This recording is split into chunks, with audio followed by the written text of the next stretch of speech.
Hey everybody, welcome to this week's Shop Talk. I am Riley Bowman with ConcealedCarry.com, Director of Training, and I am really excited to do this Shop Talk today because it's going to be totally different than some of the others that you've seen.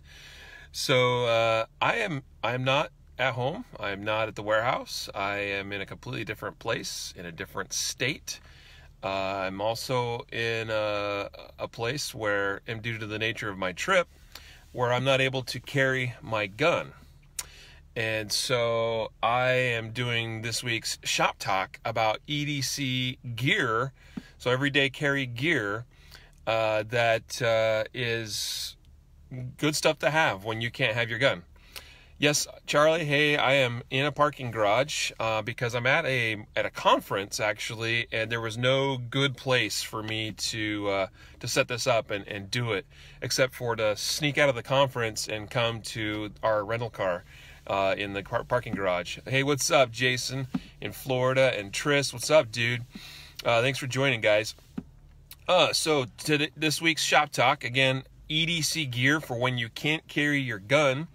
With whether it's by choice because of activity, whether it's by restrictive location, or whatever that may be. Even if you're traveling out of country, some of the things I'm going to talk about today could be of use to you when you are traveling outside of country. All right, so internationally. You let it slip last podcast. Yeah, I know. But I'm not. So I'm being a little bit sensitive, though, because of some of the things I'm going to talk about today. So thanks for joining, David. And hey, Kathy and Galen, what's up, guys? Towards the end of the episode, I will give you a coupon code, or maybe somebody will chime in. I'm not sure if Mitch or Jacob is monitoring this. They're actually all in the conference right now as well. But we do have a coupon code that I just realized. Mitch didn't tell me what it was just yet. Hopefully Mitch chimes in. What's up, Jerry from California? What is up, dude? And Jeffrey and Shayna watching. Hey, Shayna. So again, we're talking about EDC gear for when you can't carry a gun. All right. Now I know we started the Shop Talk a little bit early. It's because I'm kind of trying to do this and fit it in between a couple of sessions at this conference that I'd really like to see this next session. So this might be a little bit shorter than some of our Shop Talks too, but stick around. We're going to talk about some good stuff. I have brought with me a number of tools that I rely upon when I am either for just general EDC gear and also for times when I can't carry a gun. So Shayna says, I just don't go then. Well, that's a nice approach, except for when you have to go to places that sorry, Shayna. Really wanted to go to this conference and we can't have weapons here. So, well, at least that they know about. Some of these things they definitely don't know about that I have with me, but I definitely don't have my gun with me, unfortunately. Hey guys, more folks checking in. Jared and Eric, what's up? Hopefully it's not glitching too bad. Jeffrey, it says video is glitching. Certainly it's possible due to my cell connection. I am definitely doing this not on Wi-Fi. All right, so let's get into it, guys. And feel free to chime in with any suggestions that you have. Whether it's, some other gear that I fail to talk about here today, or if you have other ideas, definitely would love to hear it. All right, yeah, Alicia says, this is a great topic, especially for concert goers like myself. That is so true. Concerts, baseball games, football games, basketball games, other restrictive type venues. I know some of you are going to say, well, I just choose not to go. Hey, you know what? That's your choice, and you're right. Like, all the more for you. Occasionally, and I love baseball. I love baseball. I go to several professional, baseball games in Colorado, usually the Rockies. I go to several of those every season, and I can't take a gun there. So yeah. Anyway, yeah, you do what you like to do, right? You can be a hermit, I guess. Some of you choose to be hermits, but I choose not to be a total hermit on some of these issues. Elkie asks what town I'm in. I'm not going to exactly disclose what town I'm in, all right? I'll explain why in a minute, all right? Because due to some of the things I'm talking about today, I actually don't even have 100% clarification if some of the things I have with me are totally 100% legit or legal, okay? All right, I'll just shoot straight with you. All right, so, in fact, there's one item that I really would have liked to have brought, but I did know that that one was off limits. I'll tell you what that is. Hey, Jay, I'm glad you're catching the live stream today, and you're out of work due to blizzard. Good luck with that, man. I love a good blizzard, by the way. Jeffrey says, I held both the P365 and P3 in the 320 compact the other day. Can't decide which to go with. They're kind of two different guns, right? One's big, one's small. Kind of what you're looking for there. I love them both, okay? And I carry both the 320 and the P365 depending on the day. All right, guys, so let's jump into it. Let me walk you through some of the tools I have with me today. The first tool, provided that it is legal where I'm going, is a knife, okay? I'm always going to have a knife with me, all right? So I'm going to do my best to show you some of the stuff. I have a lot of this on my person currently. All right, so right here I've got my knife. And yeah, it's a Benchmade, okay? I know. Hate on Benchmade, okay? But this is one of my favorite knives, and I might not give Benchmade any more money in the future. We'll see, but I'm not going to get, this is one of my favorite EDC tools, is this knife right here, all right? So I'm going to continue carrying this. Judge me if you want, but anyway. So my first choice for EDC, additional tool is, besides a gun, is a folding knife. Just a basic folding knife is a great place to start. I like one with a clip. I like being able to attach it to my pocket, and be able to quickly deploy it. Having a clip is a great advantage. And I got a dude walking by right now, so like I don't want to be like, hey, this dude's sitting in this car waving a knife around. But anyway, so I like a clip because it's gonna keep it in it's gonna keep it in the same position every time. So same like I want a gun and a holster to be in the same predictable location on my body. I want the same thing with regards to some of my knives. Now, can this be used as a defensive tool? Absolutely. For me, this one's really about it's a tool of practicality, because I'm able to use my knife on opening packages, envelopes, mailings, wrappings and stuff, on stuff you buy at the store, whatever it is, right? Charlie says he loves his mini griptilian. Yes, this is a griptilian, and it's a great knife for an EDC carry knife. Not ultra expensive, but decent enough and quality enough that it gets the job done. And one of my requirements in an EDC knife, for me personally, is the ability to open and close it safely one-handed, and it's just that simple on these Benchmade griptilians. Jared says he's a big fan of the M16 series from Columbia River Knife and Tool. I've got a couple of those knives, and they're decent knives, especially for what you pay for them. I bought my first M16 CRKT knife for like $15, like way back in the day. And they get the job done, but a little bit harder to close one-handed. Can be done, right? Absolutely. Like, I'm not saying it can't be done. It's just that these Benchmades are so easy, guys. Also, the steel in the M16 series knives is not the greatest quality. So I carried one of those for a long time, and it's a good like throwaway knife, but I was constantly sharpening that sucker because I like a good sharp knife. And then you're just going to burn through those blades so fast, as far as you just constantly sharpening those blades, because they're such, crappy steel. But anyway, let's see. Rich says, so question is, if you carry a knife or knives, do you train to fight with it, or is it a last resort? I think getting some training to fight with it is a great idea, but I definitely also think a knife is a last resort tool. I mean, just like a gun is a knife. I mean, it's still deadly force, right? So it still falls under the same category of it's a last resort tool, absolutely, because this is not even the less lethal option. This is a lethal option, right? So we got to make sure we keep it in context. The same situations where I would be able to use a gun is when I would use a knife, potentially, assuming I don't have a gun, right? But this might not even then be my first choice for a deadly defense weapon. I might even still go less lethal in some cases, just depending on the circumstances, right? But it'd be excellent to get fighting training with a knife, because you'll learn so much, especially fighting somebody else that has a knife. That's really valuable training. It's it's going to beat you up. Okay, I'll tell you, I've been through a couple classes where we worked on disarmings and fighting against somebody with a knife hand to hand, you know, and it beats you up. Like, those are great classes though. So yeah, good stuff.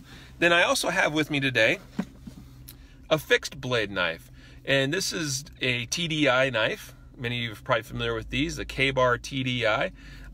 These are just a really great, and these are great kind of almost throwaway knives. They're not very expensive at all, like 40 bucks.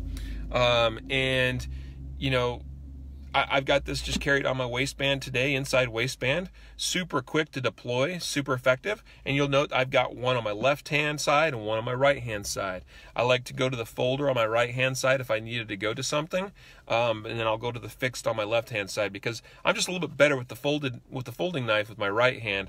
You know, with my left hand, I'm not as skilled. I just need to grab something and use it to poke, to stab, to slash, whatever it is, right? So a good little fixed blade knife. There's many great options out there. Clinch pick is another, you know, very common small knife option that a lot of people like. So the clinch picks are sweet. These K-Bar TDIs, also pretty decent knife for very, very low cost. Nothing to, you know, complain about there. This is not something I'm using every day, like meaning that I'm not like using it to open packages and stuff constantly. I'm sure some people do. So this is not the greatest steel, but because I'm not using it constantly, I don't have to be as concerned about quality of steel and worrying about, you know, it breaking or getting dull, you know, really quickly. So anyway, all right, good fixed blade. All right. Talked about the folding knife. What else here? Let's see. Tommy loves his buck knife. Casey says she carries a knife when she runs. Yeah, sweet. Jared says I can close it with gloves. ATS 34 is a decent steel. Yeah, absolutely. And Tris also carries a fixed blade on support hand side. Good for you, man. I should start taking it out open packages. Well, once again, that's why I carry the folder, Justin. That's why I carry the folder. And Alicia says Colonel blade is a great fixed blade. Yeah, that's good. That's a good blade for sure. What is the biggest length blade you feel comfortable for carrying? You know, I have another knife, which is, who makes that one? Shoot, I don't remember. Sorry guys, I don't remember exactly. I have another fixed blade knife that I'll sometimes carry, and it's so this one here from TDI is like 2 inches long, 2 1/4. It's not very long at all. The other one is like 3 1/2, somewhere in that ballpark. And sometimes it is uncomfortable, especially if I go IWB, especially if I want to carry it up front, like an appendix carry type thing. This TDI, I can carry appendix carry. I can carry kind of around the waist very easily, very comfortable. It's, you know, fairly short. So that's a good thing to consider, how you're going to carry, where you're going to carry, similar to how you consider those things when you're carrying a gun. Let's see. In Kentucky, our carry is initialed as a CCDW, permit to carry a concealed deadly weapon. That includes a switchblade knife, nunchucks, throwing stars, a few others that are considered deadly. Sure. Yep. And Jesus says first knife is a felony in New York. Yeah, that's a good point. So let's talk about that real quick. So depending on the jurisdiction that you're in, something that's, and this is not assisted opening, so this is a very important distinction. But this is one that with a thumb stud you can very quickly deploy, just about as fast as you can with an assisted open knife, right? So whoa, my light just turned off. I guess it doesn't want to turn on unless it probably opened the door or something. You guys, I think, can still see okay. So this is not an assisted opening knife, but some states will still consider this something that's illegal, depending on the state that you're in. Some states won't even let you to carry a fixed blade knife concealed, especially depending on the state that you're in. And then, of course, some states, switchblades, automatic knives, assisted opening knives. And assisted opening just means that, like, you get it started manually with your thumb or your finger, but then there's a spring that allows it to continue, you know, opening the rest of the way. So just depending on your jurisdiction, there's a variety of these different knives that may or may not be legal with where you are located, okay? Now, where I am today, either of these knives is okay, but it's definitely something you want to research as far as the laws where you are going. And blade lengths is also a key too. Yep, that is true also, Jared. Good stuff. Alrighty, so what's next? You know, probably what is next is, I've got this also in my pocket. This is actually a tactical pen, all right? And this one's made by, shoot, hang on. Oh my goodness, these guys make great pens too. I'm gonna have to think on that. Yeah, I'll think on that some more. And you'll see this tactical pen here doesn't really look that tactical. I mean, it is black, right? Tactical black, but the pen itself really kind of looks like a pen first, in a defensive implement second. But let me tell you, this is no slouch when it comes to being used in a defensive context. This tactical pen is made from billet aluminum and steel.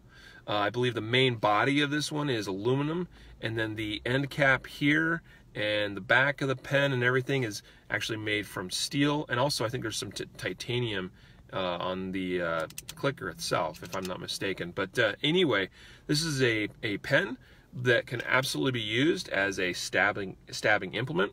I would say that in almost any jurisdiction, a tactical pen designed like this one is probably going to be just fine. You might find some jurisdictions where everyone knows the tactical pens that look very tactical and that look, they're really pokey, aggressive looking. They've got knurling on them, glass breakers, all this stuff, right? Those are pens that you might have trouble with sometimes, depending on the jurisdiction that you're in. And you might have issues with some of those more aggressive looking tactical pens when you're trying to fly on a plane. TSA may or may not, I've seen it go both ways, where TSA has allowed pens that surprised me, and other times where they have not allowed pens that also surprised me.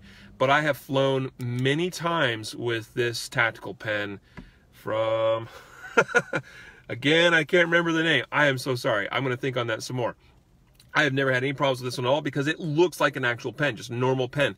But it's built like a tactical pen, meaning it's built. What do we want in a tactical pen? We want a pen that's not going to break or bend if we had to actually stab somebody with it, and if we actually hit like bone or something.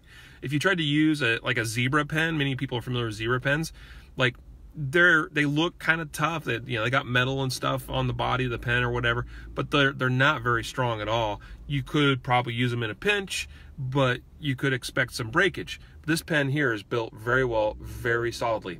Tough Rider. This is a pen made by Tough Rider. I'm so sorry, Tough Rider, if you guys end up seeing this. I just had a brain fart there. They make some really great pens at Tough Rider. Not cheap, but awesome for tactical uses. This one here I think goes for about 70 or 80 bucks minimum. Really, really, really cool pen. All right, who else we have here? Let's see. Sean, what's up, dude?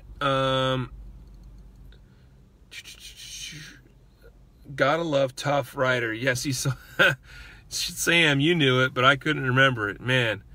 Let's see. Yep. Zebra pen in my vest pocket right now. Yeah, you know what? Zebra pen's is not a bad pen, but again, like, get yourself a real legit tactical pen. Hey, Gary from Michigan. All right, guys, what else? What else do I have? I got some other great stuff, and plus I got one surprise at least for you. Next up, I would say for EDC gear, so I always have my knife and I always have my tactical pen. And I've got pockets designed, specifically set aside for those two tools as well, my folding knife and my tactical pen, so I can always access those in the same place, the same way every time. Very predictable. Sean asks, thoughts on Kubatons?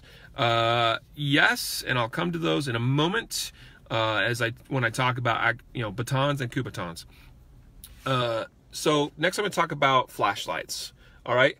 Now this is one that we sell on our store, and we also shipped in a Guardian Nation box, a box or 2 or 3 ago. I can't remember exactly. This is a great light. This is called the Tacware TW. I'll turn it the right side up. TW350. I know it's backwards too because it's Facebook and I'm looking at the camera, right?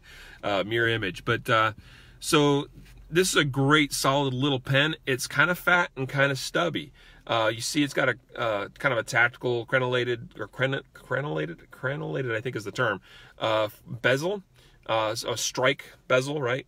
So this one's not ultra aggressive, but it can definitely get the job done. So a flashlight is very valuable because not only the light that allows you to see your threat or whatever that may be, or to blind them temporarily. And this light's very bright. It's going to be very effective in the dark as a blinding implement.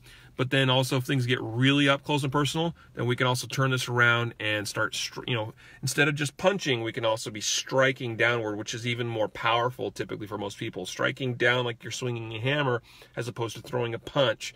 You can sometimes be a little bit more effective. If you were hitting somebody in the face with this, in the eyes, the nose, the mouth, the ears, even right on the temple or forehead, it's going to cause some pain in a big way. So, a good tactical light. I've never had any problem flying with something like this. This one doesn't look super aggressive.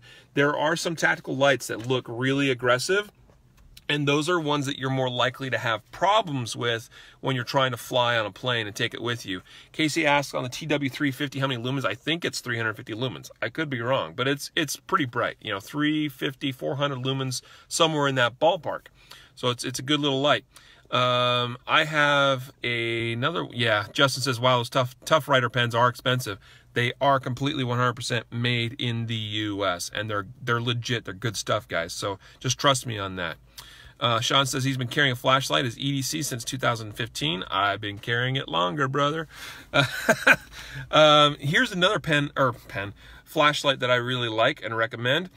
This one, I don't carry a lot of the fancy flashlight gear. Streamlight's not super fancy or expensive. I got a couple Streamlights. I don't carry any Surefire though, and I know some people are really big on Surefire. But this one here is a Phoenix, okay? Phoenix LD22. I don't even think they make the LD22 anymore, but they have other models that have replaced it that are similar in size and performance, actually probably brighter in performance. So this one uses 2 AA batteries. It's one of the reasons I bought it. It's because the batteries are so easy to replace and inexpensive, as opposed to the TW350 here uses the CR123 battery. Now, if you buy them in bulk online, that's the way to do it. You save yourself some money on the CR123 batteries, but they're kind of expensive. Like $2 a pop or whatever. AA's all day long, baby. So that's one of the reasons I like this LD22 flashlight. I had another Phoenix light, the RC05E, I think it was called. Rechargeable, cool little light, but I lost it recently, and I'm very sad about it. And that was my EDC light. This used to be my EDC, so I've gone back to it. I also have carried the little Streamlight MicroStream, which is a sweet EDC light, not super bright, but definitely can get the job done. But I actually, I like having a little bit more sometimes. So I went back to the Phoenix LD22. This has a not super aggressive, but still effective enough crenellated bezel, a strike bezel, okay? And I had this in my pocket when I went on the plane. So no problems whatsoever carrying something like this, and this can be a very effective striking tool. This one's a little bit longer than the TW350. We'll put these two side by side. I know, I'm trying to do this all one-handed here. You can see the short stubby TW350 and the longer and skinnier LD22 Phoenix. So I actually would prefer this Phoenix light for a striking tool because it's got a little bit more length. It's also a little bit easier to hold in the hand and get a really strong grip. And I just feel like this could really do, some good work if I needed it to, as far as being used as a fighting implement. Excuse me, guys. All right, sorry, I'm trying to keep up with comments too. Let's see. Hard to find a pocket-sized flashlight. You can push the button partially down to light up a dark room or whatever. Yes, Galen. That's why I like this Phoenix LD22. It's skinny enough I can put it in my pocket. It doesn't take up a lot of space. It doesn't bug me. The TW350 here is not really what I consider a pocket light. Yes, it has a clip. Yes, some people I'm sure put these in, carry them in their pockets. To me, this one's a little bit fat and bulky though to go in my pocket, at least the way in the location where I like to carry. And I'll carry my flashlight with on my left hand side of my body, my support hand side. Keep in mind that this might be something that I'm grabbing to use, as part of maybe deploying a weapon, a firearm even in some contexts. So I don't want to be grabbing my flashlight with my dominant hand if I need to then also grab a gun or even my knife. Okay, so my flashlight is always carried on my support hand side and deployed with my support hand. That's how I use my flashlight, guys. So primarily I'm coming out in my support hand, and even maybe fighting with this if I had to. I might have this in support hand, I might have my knife in my other hand, potentially, right? Just depending on context, depending on circumstances. So anyway, all right, cool. What else? Justin has a bunch of Olights. They're pretty decent. I've got a couple as well. Yeah, Jared, that's such an interesting point, a great point. The best weapons are force multipliers, right? Yes, multiply your force, make you more effective, that don't look like a weapon and have a secondary use as well. Absolutely. Jason says, love the Streamlight Micro. Absolutely. LD22G2 still available, according to Chris. Cool. $54.95. Yeah, it's a great, inexpensive light, and I've had this one for years. 2 AA batteries. This one I think was advertised as 200 lumens. It feels brighter to me than 200 lumens, just based on my other lights that I have. And I think the upgraded version is even brighter than that. Okay, what else, guys? How about this? Actually, yeah, let's go with this one. I have here some OC spray. Now this is a legit, serious OC spray right here. This one's made by a company called First Defense. I think it's a division of, it might be associated with Safariland. I can't remember exactly. Yeah, there it is, the Safariland group. This is manufactured by Safariland. But obviously there's Mace. There's what are some of their brands, guys? Saber is a really popular one, right? Saber Red, for instance. This stuff here, this is a law enforcement grade. I bought this at an LE supply store back when I was still very active as a basically a reserve officer, auxiliary officer. So mace, pepper spray, OC spray, right? So that's what this is, and this is definitely something that you can have in a lot of jurisdictions. There are a few that might restrict it some, but this is definitely something you can have and use as a less lethal tool to solve some problems, right? So got to talk about that, right? This is not one I typically carry on me, although today the way I'm doing this is being carried in my bag. So I've got some off-body carry here. It's a little bit dark, but I flip my camera around here. See if I can get my light back on. There we go. So you can see some of my tools I've laid out here, right? And so I just have a little pocket here that this was slipped inside to. Actually, I had it this way. There we go. That way it looked even less, descript. So yeah, little can of OCs. Actually, that's a big can of OCs. So a lot of folks will carry, in their pocket one of the little tiny, mace ones, which are cool. Definitely not a bad little, thing to have. This larger canister I can deploy 4, 5, 6 times. It's pretty effective stuff. Tris says his wife and daughters carry spray from Daniel Defense. Has infrared dye for LEOs to ID them later. A lot of them do these days, including this canister that I have here as well. Rich likes the Fox pepper spray. Yep, it's good. I mean, almost any of that stuff, guys, it's not like, there's not like a special recipe. I mean, it's, oleoresin capsaicin, right? OC, right? So it is peppers. It is the stuff that makes food very spicy. And you get that in your eyes, and your nose, and your mouth.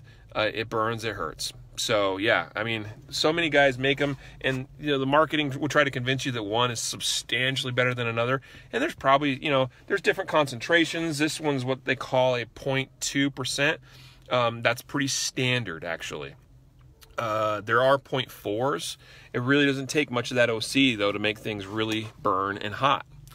I misread that. Damsel, not Daniel Defense. Sorry, I was reading too quickly there. I was like, I didn't even know Daniel Defense made pepper spray. Okay, what else, guys? So OC spray, knives, tactical pens, flashlights.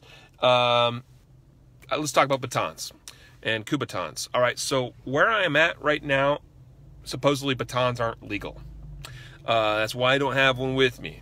And Kubatons, I believe, would fall into that same category. So that's another one of those things that you want to, like, some people like to have a Kubaton on their keys, right? And the idea there is that gives them a little extra leverage, that they can really swing their keys and stuff at the adversary very effectively. So Kubaton, very cool, little thing just to leverage. It's another force multiplier, especially multiplies the force of that thing that you're flinging around with that Kubotan. That's the reason why you have a Kubotan. You can also use it as a control device. You can use it on pressure points and things like that. A good collapsible baton, you know, they're a good thing to have, you know, and they could be very effective in a fight. But they're surprisingly restricted sometimes in some jurisdictions. So you want to make sure that you really follow and understand the laws for where you are and what you're carrying, okay? And someone asked about the bag. I don't remember what this bag's called, but this is a 511 bag.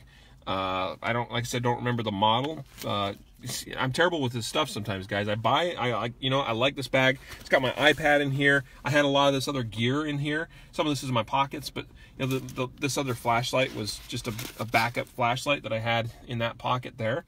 You know, so I got my mace, I got my flashlight. These were in my pockets over here, and yeah, laptop, some charging stuff, my bottle of water, a Guardian Nation patch. Oh yeah.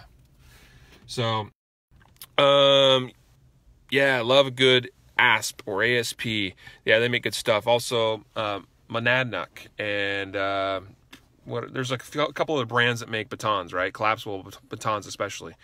Justin says a sock with coins. Interesting that you should mention that, because here's my big surprise for today. So I have a new tool that I've not really carried until recently, and it's hidden here inside waistband in the same position.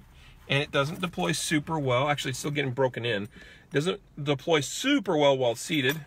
But this is really interesting. And this particular product is made by a company, by DeSantis, actually. DeSantis leather and holsters, you know those guys. This is what they call, it's a coin purse, right? And that's the idea. This is a coin purse. I am carrying a purse, guys. Yes, spread that around. I actually changed out their clip because I hated the clip it came with.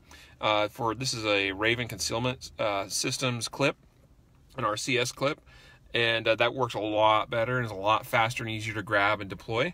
And this is a force multiplier, right? Just like whoever was that mentioned that. Yeah, that's what this is.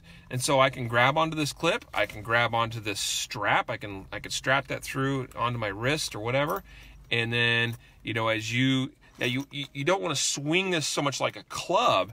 The way you're going to get the most effect out of these, and this is true also with a baton, is that you will start swinging, but then you want to kind of give it a little bit of a flick for max, you know, impact and damage, okay?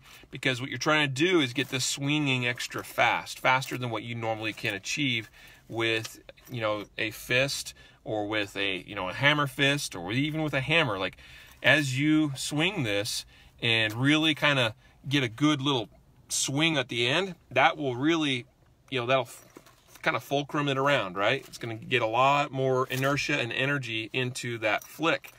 It needs to be done with force, right? So Justin says it's called a MERS, a man purse, a European man bag. This is not a purse, a legit purse. I can't sling this over my shoulder. It's not a fanny pack. You know, I like this a lot because I can wear IWB. No one knows I've got it. Very easy to access and deploy. And this has got a good chunk of change, and there's like $30 to $40 of change in there. So there's also the option there of it being a backup money source while I'm traveling.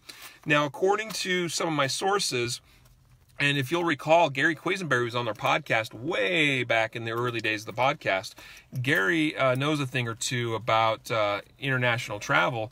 And he'll tell you that this type of device, not this specific one, this is not what he uses personally, but he's using one from Mean Jeans Leather, which I'm going to look into one of those next too. And he says he's traveled all over the world with something like this as a coin purse, but it could be used, if needed, as a defensive tool. Sean asked what price. I bought this one on Amazon for like 25 bucks, guys. Yeah, so inexpensive, made from nice leather. It's like a nice glove quality, you know, high-end glove quality leather. Feels, you know, nice in the hand. It's comfortable, and it works. I did some testing with it, you know, just striking. I was striking some cardboard boxes. You can strike hard enough that it'll penetrate, you know, it'll punch a big hole through a cardboard box. Jared says the same concept as a whip. Yep. Slap with it. Yeah, an old school flapjack. You know, and there's similar tools like a blackjack, right? That's actually a defensive weapon. That's kind of more like a rod, but with a, you know, it's round, in other words, and it's got like a leather weight in the end. And then also and there's saps, right? And this would be kind of like what a sap is termed, but this is officially labeled as a coin purse, guys. This is not officially a weapon. I want you to all to know that. But a sap would be another thing, right? That is usually a sap by definition would be a leather kind of club-looking device with and their saps are usually more of a flat profile as opposed to a round one of a blackjack. And usually they're filled with, you know, they'll have a couple of chunks of, you know, good lead or something in the end. And yeah, if you strike somebody in the wrong way or the right way, depending on which way you look at it, in the head or something, you can actually seriously do some damage to somebody, you know, actually crushing their skull. So this could still be, you know, used potentially in a deadly way. You want to be mindful, you know, about that as far as the situation you're in and what your rules of engagement are, so to speak, right? The women will notice it too if you wear AIWB. I don't think so. As I'm wearing and carrying this, I'm sometimes checking myself out, and I don't even really see it at all. Maybe, I don't know. I'm not too concerned about that, though, Justin. Married man here. All right, so guys, that's a lot of the EDC gear that I have and that I carry for when a gun is not acceptable or allowed by law. Or in other situations, you know, like a venue that you're going to where you can't have a gun as well. Ed says we're not allowed to call them saps in California, but a flapjack is allowed. Words and all. Yeah, see, and it is kind of silly. You see this in a lot of different jurisdictions where blackjacks and stuff like that, saps, you know, are not allowed by law. But again, we can pass this off because it legitimately is actually a coin purse with a strap. So, yeah, and like I said, Gary Quisenberry has said that he's flown all around the world with devices similar to this, where he's carrying coins and not lead weights or anything like that, and never had a problem going through. I carried, guys, this was on the plane with me as I flew just yesterday. It was not even questioned. It didn't, you know, I took it out as part of going through security. You know, it was in my bag, actually, and went on the plane. And I, you know, at some point after I got through security, I stuck this back in my pants so that it would be, you know, readily used or usable. So there you go. So that's what I've got for alternative EDC gear when a gun is not friendly. So what do you think? Any questions, comments? I actually got to be wrapping it up here. Backpack armor is also becoming more popular. Absolutely. And there's nothing wrong except for there's really no jurisdiction where you can't have body armor. There's some jurisdictions, like I think it's Connecticut, where you have to like buy body armor at a dealer. But there's nothing about you can't have it, you know, have body armor. So body armor is definitely a good thing to have. I know Jacob has flown occasionally with his citizen armor. You know, he's got the T-shield, they call it, from Citizen Armor. Lightweight body armor that's comfortable, that doesn't get very hot, is very low profile, and he's worn that before, flown with it on planes before. You know, just something to have, right? And yeah, body armor is definitely another thing we could talk about as far as kind of like EDC protective or defensive gear. So yeah, good thoughts there, guys. I think that's it, right?